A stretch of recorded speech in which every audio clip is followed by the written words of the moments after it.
Thank you very much, and thank you for being here to discuss the relentless work that we're doing to defeat the China virus and protect the people of Florida. Great state. Just got the endorsement of the sheriffs, and they are amazing people. Law enforcement in Florida is very, very, very first rate. We appreciate that endorsement in particular. First, I want to provide an update to our response and on our response to hurricane. So the hurricane is, I'm not sure it's a hurricane yet. It's right now it's sort of projected as a storm/hurricane, right? What's going to happen? Is that looking like a hurricane to you? I think that it did reach Category 1 status, but it's kind of right at the border. Let's not let it get any bigger. But it's pretty severe nevertheless. A lot of water coming in. It's approaching the Florida coast. The storm's already passed through Puerto Rico and the Virgin Islands, and I've approved emergency declarations for both of those areas. FEMA is closely coordinating with Florida, with your governor, happens to be on my right. Good job, by the way, Ron. You're doing a great job. And we're in constant contact with Georgia, South Carolina, North Carolina, Alabama, and anybody else that may have a problem. But we think it's going to work out very well. We have FEMA all set to go. In some of those states, they're already there. I ask all of those in the path of the storm to follow the guidance of your state, local, and tribal officials. My administration will be here for you every single step of the way. We've done everything we can do, and now we're just waiting for the storm. And I guess it's right behind me. It's following me. We're grateful to be joined by Health and Human Services Secretary, who's doing a fantastic job on COVID, or whatever you want to call it. There are many different names. All we know is it came from China, and they shouldn't have let it happen. But Alex Azar is here. Thank you, Alex, very much. Governor Ron DeSantis doing a fantastic job. Thank you. Previous governor and now Senator Rick Scott. He's representing Florida very well in Washington. And I just spoke with Marco Rubio, and likewise, he's doing a great job. And he sends his regards. State Senator Wilton Simpson. Thank you very much, Senator. Great job you're doing. State Representative Daniel Perez. Daniel, thank you, Daniel, very much. Pinellas County Commissioner Kathleen Peters. Hi, Kathy. Thanks very much. And CEO, Safety Net Hospital Alliance of Florida, Justin Sr. Thank you. Thank you, Justin, very much for being here. So we continue to take very aggressive action to combat the virus in Florida. And your state officials are amazing. They've been working so hard. The rate of positive cases in Florida has now declined. It's declining. And hospitalizations are declining in most places and pretty steadily. And we think there's going to be a big decline starting very soon. There is currently over 21% inpatient hospital bed capacity available. So there's plenty of bed capacity. And over 16% ICU capacity available, and some of that's going to be emptying out as people get better. They do get better, and they get better pretty fast. Statewide, we're providing additional resources and personnel to help save lives. We remain concerned about Florida, about Miami, and in a certain area of Miami in particular, but local officials are working very hard, and we think we have that one on the right step also. The test positivity rate has declined over the last week, and in some cases very substantially, as have hospitalization levels, but we must further reduce the spread, and that's what we're doing. We're working closely with health officials on the ground to support this effort. The single best way to defeat the disease is personal responsibility. You've heard me say it. You've heard a lot of people say it, actually. I urge all Americans to protect the elderly. The fact is you have to do the social distancing thing. It's a very important. Socially distance, wear a mask when you cannot avoid crowded places or socially distance, and wash your hands as often as possible. Almost half of all deaths nationwide have been in nursing homes and assisted living centers, and I have to say the state of Florida, with regard to the nursing homes, has done an incredible job, really an incredible job. They watched what was happening in some places, even beyond our own country, the other countries. They were seeing what was happening with the elderly, and particularly in nursing homes. And Ron, you've done a great job on that. We appreciate it. I have to say that there's been a big surge of the China virus in other countries, very big countries that we thought they were doing a good job, and they were doing a great job in some cases. But Big headline in the Wall Street Journal just yesterday, and an editorial that all of a sudden they started to surge. So countries that we thought were doing great turned out to have difficulty, big difficulty. I won't name the countries, but you know them. There are a lot of them, actually. The average age of those who succumb to the virus is 78 years old. We're also closely monitoring the situation in Latin America and its impact in the United States. Latin America has more confirmed cases than anywhere else in the world, actually substantially more. They're having a hard time. We've sent many ventilators to Latin America. We've sent many ventilators to different countries in Europe, Africa, and all over the world. We're making thousands of ventilators now a month. We started off with essentially very little, and we've become a ventilator manufacturer, so to speak, and we're helping a lot of countries. We've sent them to France. We've sent them to Italy, a lot to Italy. We sent them to Mexico. We sent them to Russia. Moscow's having a tremendous problem. And we've sent them to a lot of different countries, many.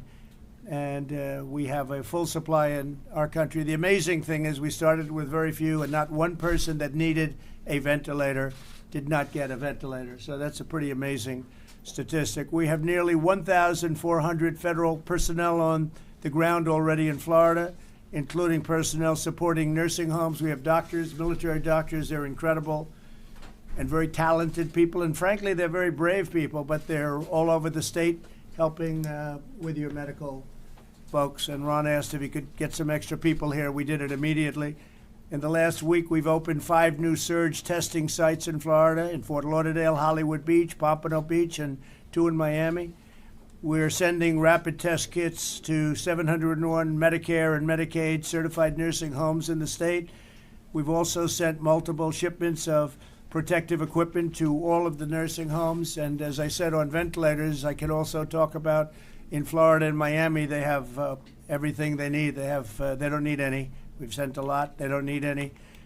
Testing-wise, we've tested almost 60 million people throughout the country, which is about 6 times more than any other country, close to 6 times more than any other country.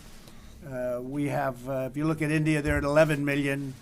We're going to be at over 60 million. So they've done a tremendous job in testing, considering we started off with very little. It was a unknown disease, and it was an unknown test. FEMA, HHS, and the private sector have delivered more than 10 million N95 masks, 43 million surgical masks, 19.7 million gowns, and 1.3 billion medical gloves to Florida. 1.3 billion gloves, Ron. We've secured 90% of the world's supply of remdesivir, which has been very, very successful, and have sent over 143 vials to Florida hospitals as a really something that's very special, and we're working on very hard. Operation Warp Speed. Today we reached a $2 billion agreement with Sanofi and GSX to conduct clinical trials and mass produce 100 million doses of vaccine. What we've done is rather incredible, I have to say. We have many companies, great companies, Johnson & Johnson, Merck, Pfizer. Many companies are very close to getting the vaccine. We think it's going to be in a very short time from now. And we're set with our military to deliver the vaccine. We have a tremendous military delivery service, and that will be doing it. It's called logistics, and they will be taking the vaccine and bringing it all over the country. And I'm sure that we'll be supplying it beyond our country also, but we're going to have it very soon. We're also having tremendous work done on other treatments other than vaccines. So we have a lot of great things in the pipeline. I think things that are going to be really spectacular. I'm very excited about therapeutics, because therapeutically I think we have answers that are really looking good. In fact, if I had my choice, I'd probably initially maybe you go with the therapeutics, because you walk into the hospital, they get a shot, or they do a transfusion, depending on the company and what they're doing, and a short time later, just people get better. So we're looking at that very, very strongly. I just want to thank Rick and Ron and everybody. They've done really a fantastic job. We've worked together so long and so hard, and this is something that came upon us. It should have never happened, but it came upon us. And there's been great bravery from our doctors and our nurses, our frontline people. And we're very proud of what's happening, and we'll get rid of it. We'll beat it, and it'll be soon. We want to get our schools open. We want to get our businesses open. Much of the country is open. We've set records on number of employees and hiring and employment. Basically, if you look at the number, I think last month was the highest number ever hired in 1 month, and the month before that, we broke that record. So from that standpoint, we've done well. Retail sales set a record last month. So we're doing really record increase. So we're doing really well. And I think this will end hopefully very soon. But we're fighting hard and we're fighting smart. And I'd like to ask your governor to say a few words. Please, Ron. Thank you, Mr. President. Welcome back to Florida. Thanks for all your support. We are monitoring very closely the track of Hurricane Isaias. Both the 11 a.m. and the 5 p.m. advisories from National Hurricane Center tacked it a little bit closer to the Florida coast. I think it's pretty clear we will get, at a minimum, tropical storm force wind impacts, likely hurricane force wind impacts. We don't know for sure whether the eye will actually interact with the coast of Florida. We're looking actually probably northern part of Palm Beach County, maybe a little bit north of that is kind of where they're going. Obviously, we'll know more.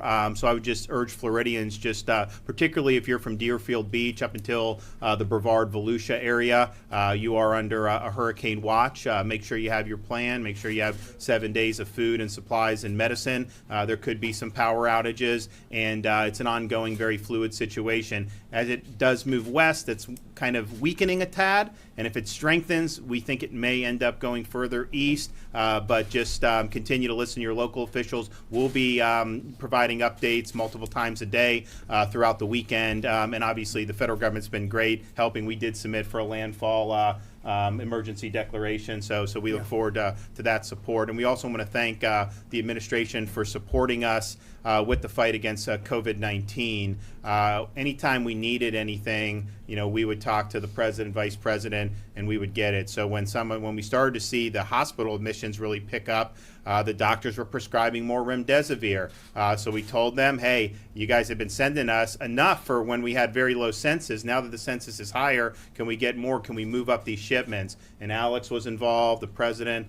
We got it up, and so we've accelerated a number of weeks of shipments, so they've been able to have the medications that they need. I also think CDC put out, I think, important guidance last Friday that didn't really get much attention about people going back to work. A lot of employers in Florida had been demanding a negative PCR test in order to go back to work. CDC recommends against that now, and I think that is exactly the right thing compared to what we've seen.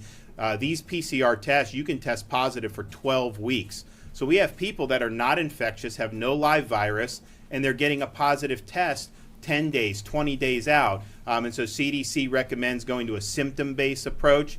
We've put that out, the state of Florida, to all the employers. The symptom-based approach really is the more effective approach, and I think that will just help people be able to go. If you're symptomatic and you test positive, obviously, we're inferring live virus there, but the asymptomatic, a 12-week window, and we really don't know whether you're infectious or not. So I think what we're going to be doing, because of what you guys have just sent us additionally, the wait times on the labs, it's just gotten backed up. We're doing so many tests. Sometimes it takes 7 to 10 days to get the results back. So what we're going to do is we've already focused on our symptomatic test takers, which are a minority of the people testing.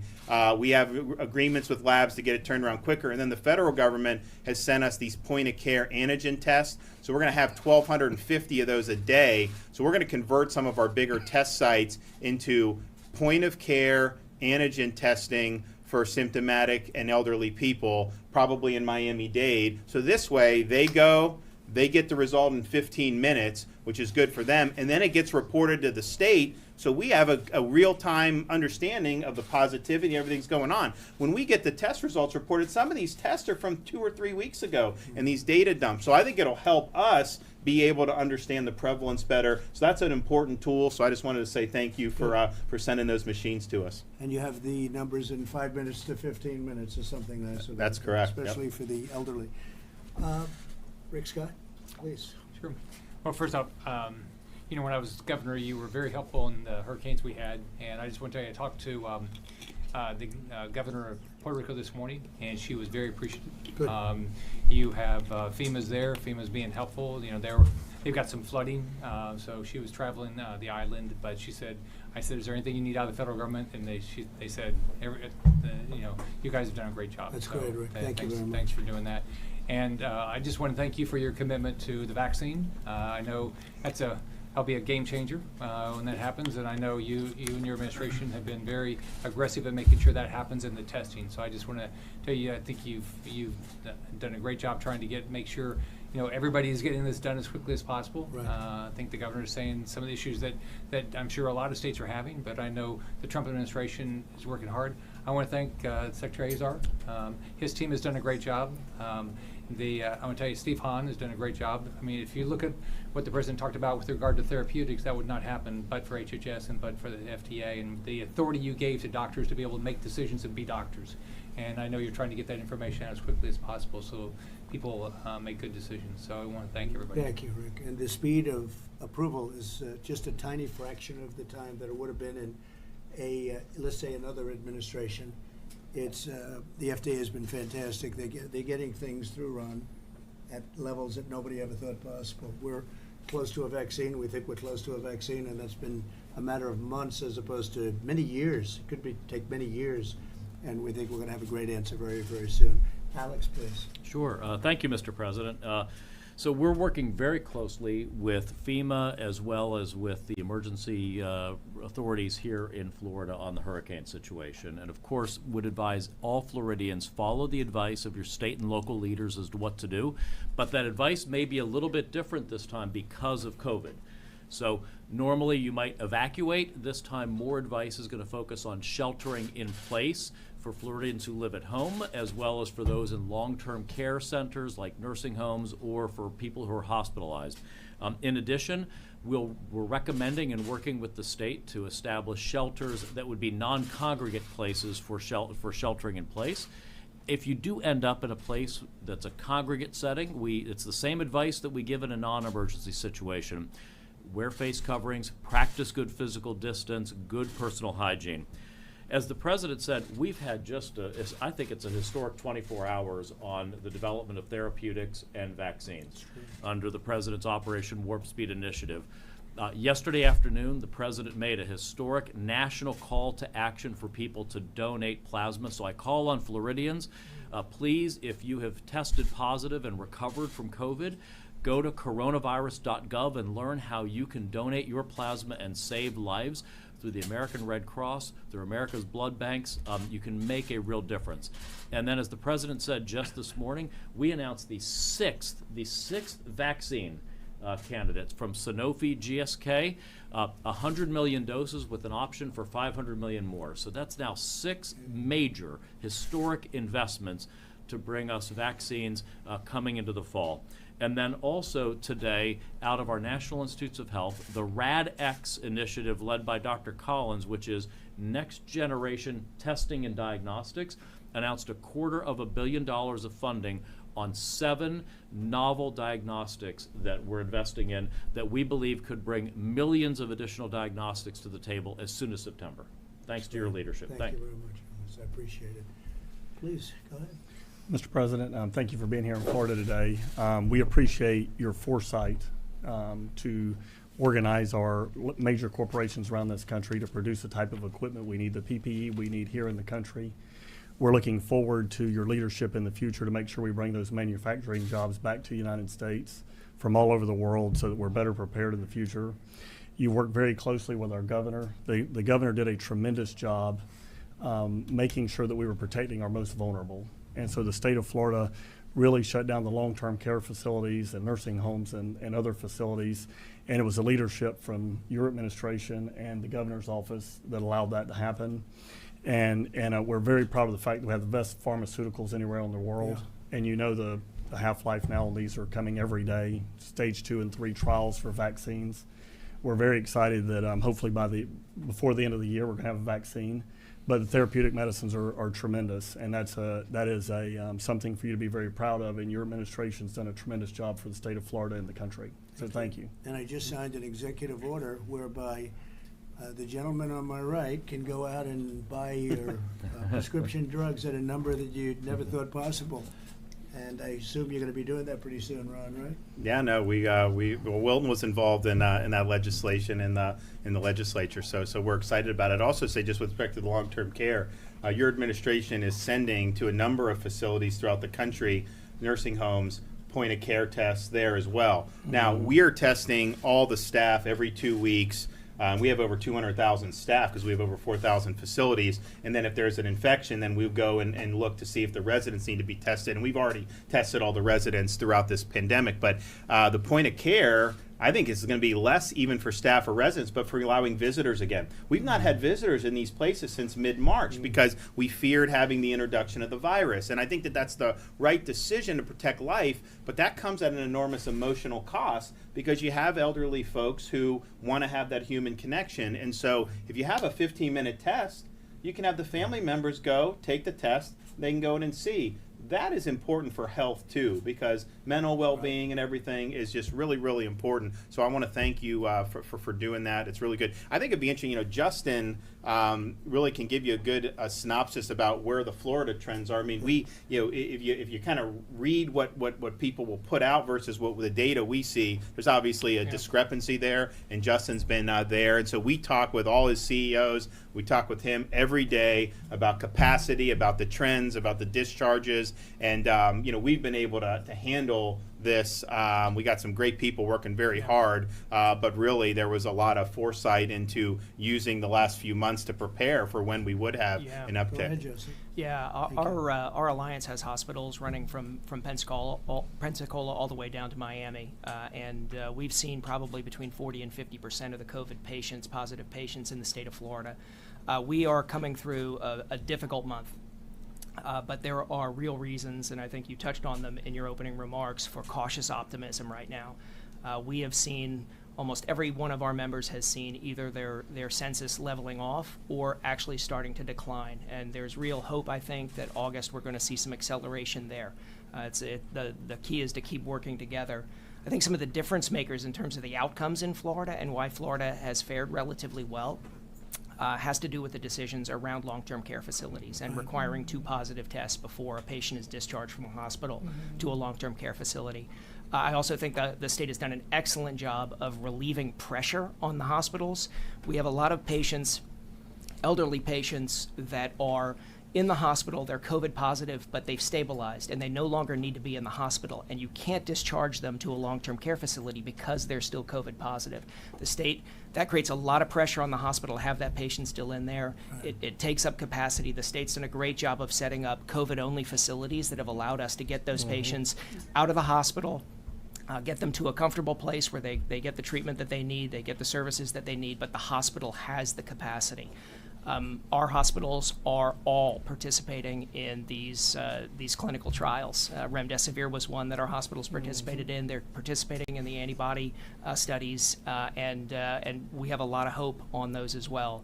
And I think that the cooperation between the state, federal government is something that we've certainly seen firsthand, and we definitely appreciate all the work that's gone in. Well, you've really done a good job in the nursing homes. When I look at you compared to other places, frankly, you've really done a great job in nursing homes. I know you're focused on it, but that's been a very good situation compared to other places. Yeah, and I mean, so, when we did these COVID-only facilities, our thought is, one, we're doing testing in the nursing homes. There's a lot of nursing home residents who don't develop really significant symptoms either. But if they can't be isolated in the nursing home, where can you do? You can send them to the hospital, but they don't need to be hospitalized. So we have these facilities that can accept the transfers. Then when they clear the illness, then they go back. So it's good for the resident if they don't have to be in the hospital, not have to go. But then for the other residents to not have somebody there spreading it, because that, we obviously don't want to see it spread anywhere. But if there's one place we don't want to see it spread, it's in the long-term care facilities.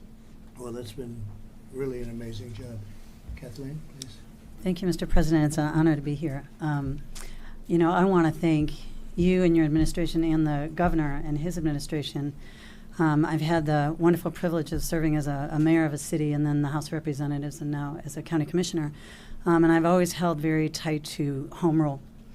And I think that our success, particularly in Florida, is because you left it to the local communities to determine what was right for each individual community. And I think that way we were able to strategically come up with our approach that would really be comprehensive. And when we needed help, Governor, your departments were there. They were right there to help us. And the CARES Act that we received, $170 million, helped us not only prepare for PPE and do training and testing, but we've done a lot of training in every single nursing home, and that's something where ACA really stepped up and helped us with and made sure that we had teeth that we could go in there and really ensure that they allowed us in, because at first they didn't even allow us in. So so providing the resources has been great, but allowing us the autonomy to come up with a plan that's individualized for each individual county, I think, has been the best way to attack this approach. So I really appreciate kind of taking the hands-off approach and just providing the resources and letting the local community do what they need to do. And it's been very successful. Our positive rate now went down from a 14% to a 6 or 7%. Oh, that's great. So in Pinellas County, we're doing really, really well, and our nursing homes are doing well, and our hospitals as well are having relief. And so great. we're in really great shape. And so thank you for all the Good resources. job. Thank you. Really good job. Thank you very much. Please. Thank you, Mr. President. Thank you for having me. I'm the lone Miamian here at the table, but I wanted to say thank you for your leadership under this time. You know, we have two great senators that have done a phenomenal job, and Senator Rubio, although he's not here, has really been the flag bearer when it came to PPE. And in my district, which is in Miami, I've seen the small businesses survive because of your assistance and leadership during this time. And at the same time, I think Senator Rick Scott has been very vocal in making sure that taxpayer dollars don't get used for some of the states that are trying to use them as a bailout. Right. And I think that's very important. It's a point that you continue to hammer along with the senator, and it's one that we here in Florida have to continue to voice as well. But in Miami, the assistance has been so important, specifically when it comes to the elderly population. I think there's a stat that I had seen a couple days ago that's stuck in my mind, which was roughly around $80 million has been used for meal assistance for the elderly. And I have a very elderly population in my district. And that comes out to about 9 million meals for individuals that are not able to go out for reasons that are private to their own, but nonetheless wouldn't be possible without your leadership. So on behalf of Miami, we want to say thank you very much, and once again, welcome back home to Florida. That welcome on the way over here. I've never been a part of a motorcade, Mr. President, but I got chills. The love here for you is very real. That was an amazing group of people, wasn't it? Yes, sir. As long as we rode, and we rode a long time, but we had tremendous crowds, and we appreciate it, and we love Miami. We'll take care of it. Yes, Okay? sir. Great job you're doing. Thank Do you have any questions, please, for Mr. anybody? Mr. President, Mr. President, how concerned are you about your political standing in Florida, given the number of deaths we've been seeing in recent days? Well, based on the polls, I'm doing very well in Florida, and the local government is doing a fantastic job. I think we're doing really a fantastic job, and we're getting everything that they need. They've, for the most part, had it anyway. We had it all stocked up and stacked up, and you remember I used to say the cupboards were bare federally from the federal standpoint. We had very empty cupboards. Whether it was the military or the cupboards for medical, they were bare. And I think Ron and Rick would both say we've really supplied you with a lot, not only having to do with the medical and the COVID, but having to do with a lot more.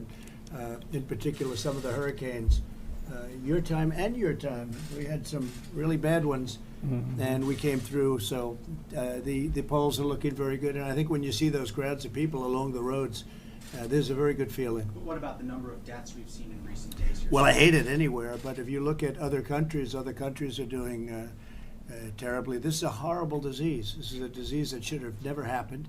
It's something never should have been allowed to get out of China, but it did. It came here, it went to Europe, it went all over the world. It's in 188 countries. And I will say this, proportionately, relatively, when you look at your nursing home situation, it's a tribute to your governor and government, the job they've done. You've done a really great job, and you have a very big nursing home population. You've done a fantastic job. So I think we're doing really well in Florida. Yeah. Mr. President, you told Axios in an interview earlier this week that you did not bring up the intelligence assessment with Vladimir Putin, that they had been placing bounties on our soldiers' heads. You said it was because no one had brought it to your attention, but it wasn't your presidential daily briefing. Have you been reading that briefing every day? I read it all the since was in there? time. Did I you see read it all today? the time. It was never brought to my attention. I think it's another Russia hoax. They've been giving me the Russia hoax, Shifty Schiff, and all these characters from the day I got here.